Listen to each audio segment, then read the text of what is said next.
가끔 이제 신자분들이 이렇게 물어보시잖아요. 왜 신부가 되려고 했느냐, 또 신학교에 가게 된 이유가 있느냐라고 물어보시는 고는 합니다. 근데 이제 저도 압니다. 이제 별로 궁금하시지는 않은데 신변잡기적으로 그냥 지나가는 말로 할 얘기가 특별히 없으니까 왜 가게 됐냐라고 물어보시는 경우가 많다는 거를 잘 알고 있습니다. 그래서 저도 이제 그냥 신변잡기적으로 별로 관심이 없어서 이제 물어보시는 건지 아니면 진지하게 물어보시는 건지에 대한 구분이 가니까 그냥 별로 관심이 없는데 지나가는 말로 물어보시게 되면 그냥 장난스럽게 얘기를 하고 넘어가고, 근데 이제 진지하게 진짜 물어보시는 분들에 대해서는 진지하게 말씀을 드리는 거를 고려하고는 합니다.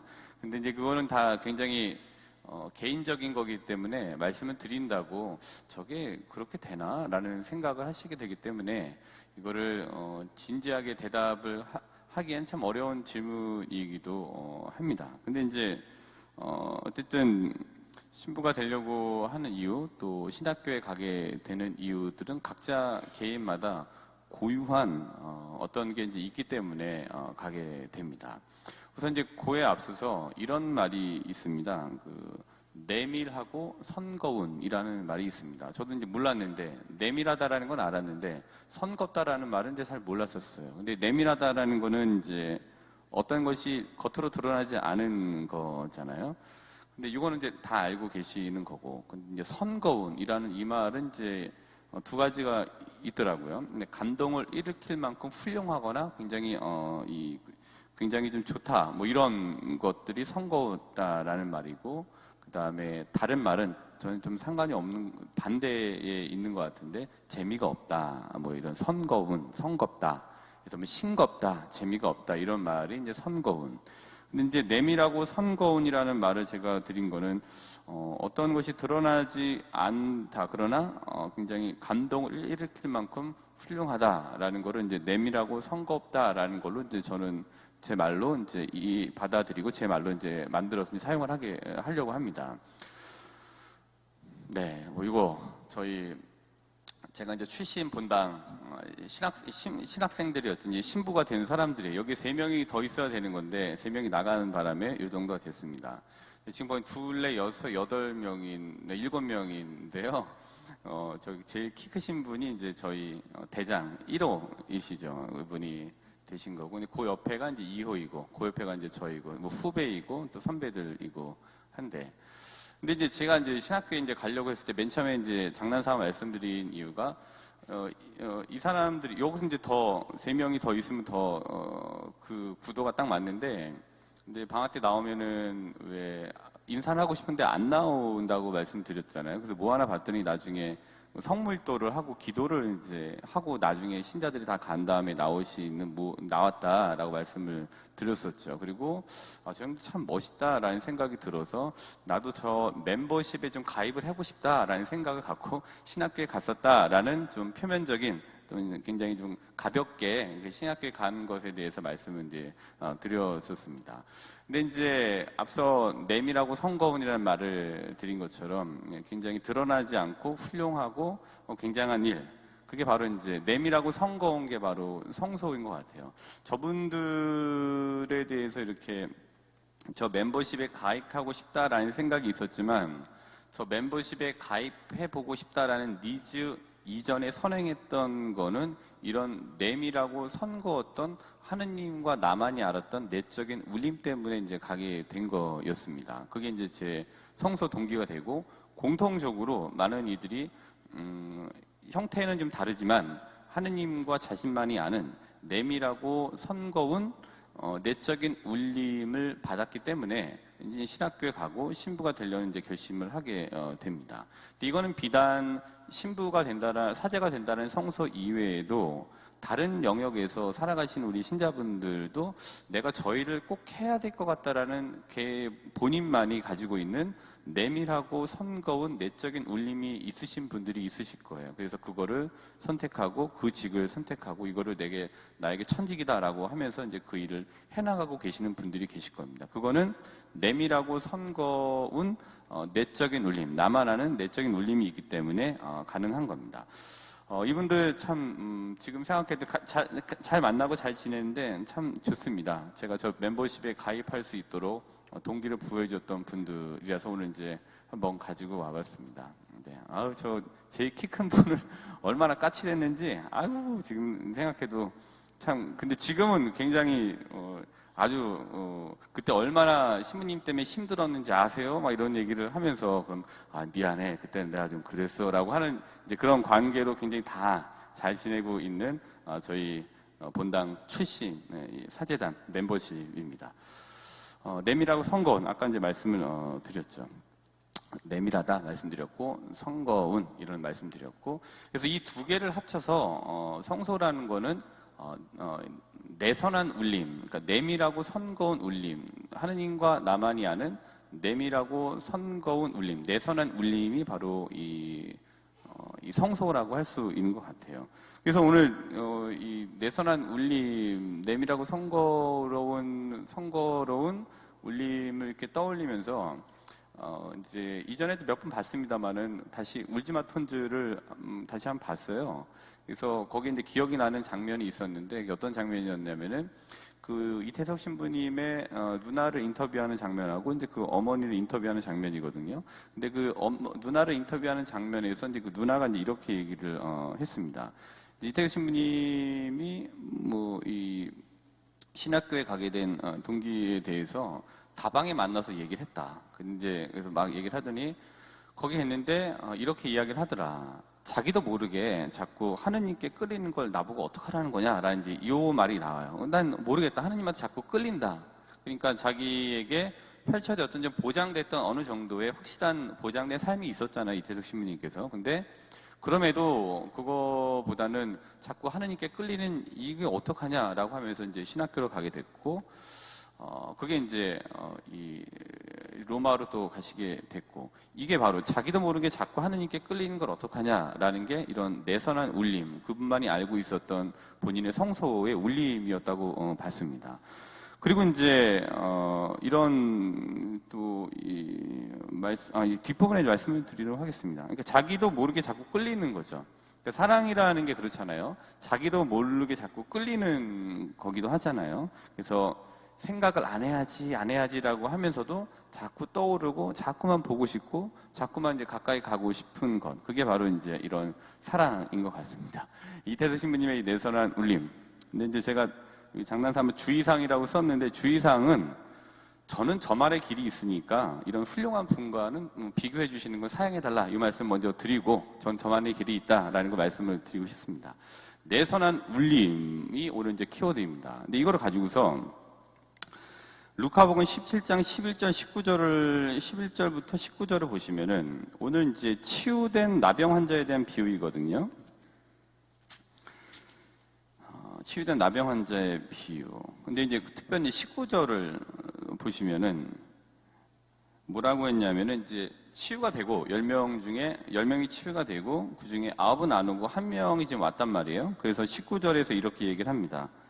이렇게 이제 하느님께 예수님께 발 앞에 엎드려서 감사를 드리자 예수님께서 19절에 일어나 가거라 내 믿음이 너를 구원하였다. 그럼 이제 일단은 이렇게 보시고 마태복음 20장 7절을 보시면은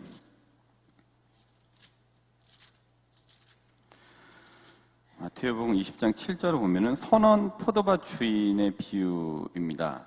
그러니까 착한 포도밭 주인이 일꾼들을 구하러 아침 일찍 나갔다가 또 오후에도 나가고 또 1시간 남긴 5시에도 나가고 막 그랬잖아요. 근데 거기 7절에 보면은 오후 5시쯤에 나갔던 사람들에게 뭐라고 했냐면은 당신들 왜 여기 서 있어? 그러자 뭐 아무도 우리를 사지 않았기 때문입니다. 라고 대답하였다. 그러자 그는 당신들도 포도밭으로 가시오. 라고 이렇게 얘기를 합니다.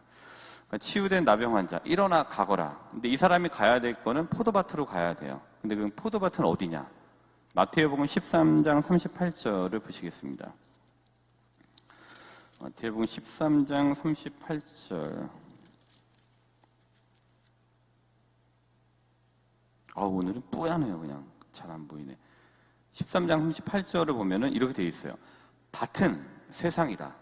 그러니까 일어나서 포도밭으로 가라는 거는 일어나서 세상으로 가라. 근데 이게 내선한 울림이 있는 경우에는 일어나 세상으로 가라 해서 본인의 성소를 갖고 세상으로 가는 겁니다. 성소는 하느님께로 들어가는 길입니다만은 달리 보면 하느님께로 들어가서 다시 하느님을 등지고 세상으로 가는 게 바로 성소입니다. 계속 그냥 기도만 할 수는 없습니다. 계속 그냥 묵주기도만 하고 살 수는 없습니다. 계속 묵상만 하고 살 수는 없습니다. 그런 거를 지향하면 그런 데 가면 되는데 대개의 경우는 그렇지 않습니다. 하느님께로 들어갔다가 하느님을 잊고 다시 세상으로 가야 됩니다. 그게 바로 성소가 지향해야 되는 바는 세상으로 가야 되는 거죠. 그러니까 치유된 나병 환자 일어나 가거라. 어디로 가야 되느냐?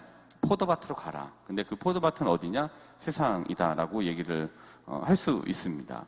그러니까 일어나 세상으로 가거라라는 이 말이 성소입니다. 내 선한 울림을 가지고 일어나고 그걸 가지고 세상인 포도밭으로 가야 되는 거죠.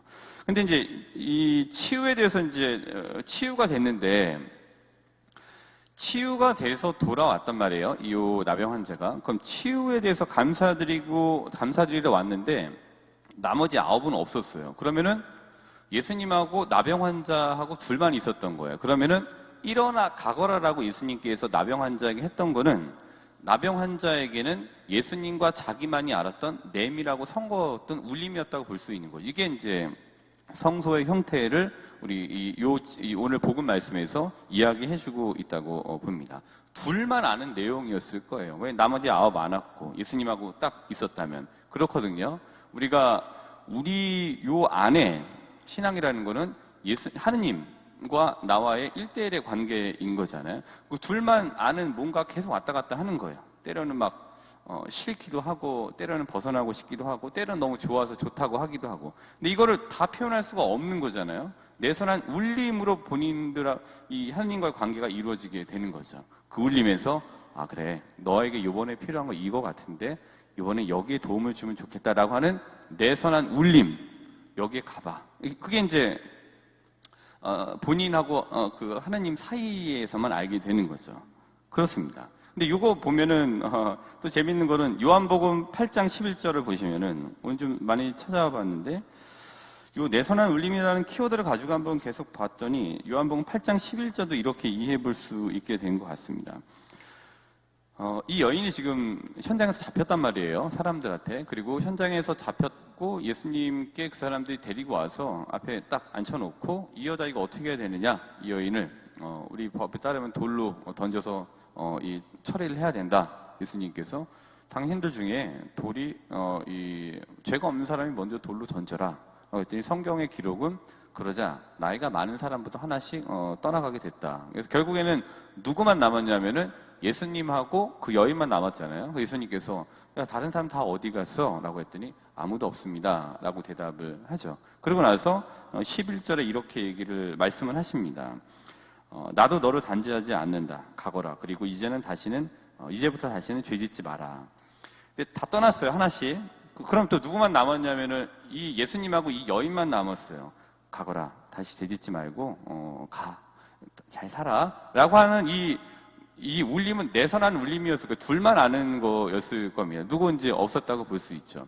이게 바로 이 내선한 울림, 하느님과 나만이 아는 요 내선한 울림이라고 이제 볼 수 있습니다. 성소는 이제 이렇게 되는 것 같아요. 그러니까 이 여인이 어떻게 되었는지에 대한 이후에 이 여인이 살아갔던 세상에 대해서 우리가 모릅니다만은 우리가 긍정적으로 한번 상상을 해보면은 이 내선한 울림을 가지고 본인하고 비슷한 처지에 있던 사람들에게 분명히 비슷하게 예수님의 모습을 보고 답습을 해서 분명히 그렇게 했으리라고 좋게 상상을 한번 해볼 수 있게 되는 것 같습니다. 이 여인에게는 어떻게 보면은 자신과 비슷한 처지에 있는 사람들에게 예수님께서 하셨던 것처럼 본인이 하는 게 이 여인이 가지고 있었던 당시의 그 처지에서 그 상황에서의 여인만이 가질 수 있는 성소였는지도 몰라요. 이제 이런 내선한 울림이 여인에게 있었을 겁니다. 그럼 하나만 더 찾아보면은 사도행전 9장 6절을 한번 볼까요?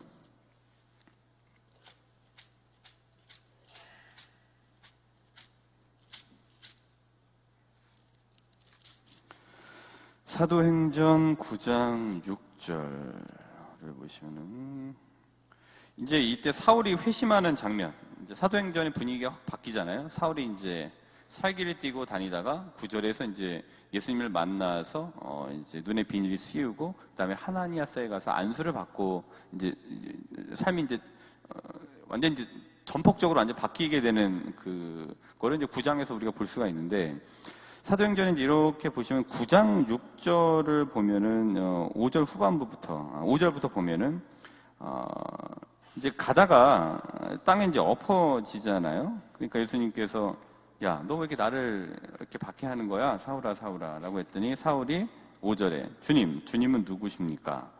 하고 묻자 그분께서 대답하셨다. 나는 네가 박해하는 예수다. 이제 일어나 성 안으로 들어가거라.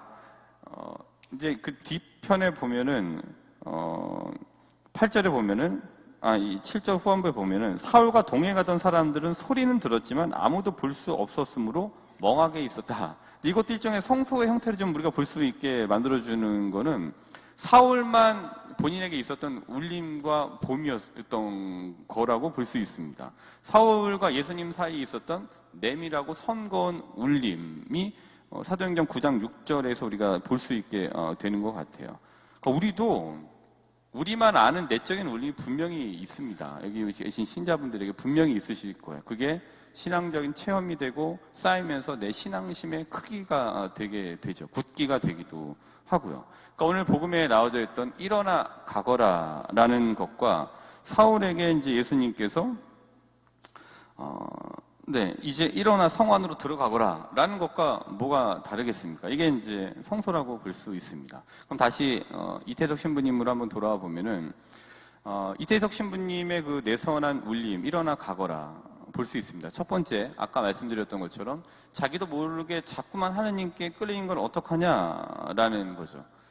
내선한 울림이 있었죠. 그 다음에 두 번째로는 로마로 가서 사제서품을 받습니다. 그때 내선한 울림이 또 있었습니다. 어떤 거냐면은 그 어머니 인터뷰 뭐 또 거기 나오는 그 나레이션에 따르면은 한국인 사제료는 최초로 아프리카를 지원하게 됐다라는 이제 나레이션 나오잖아요.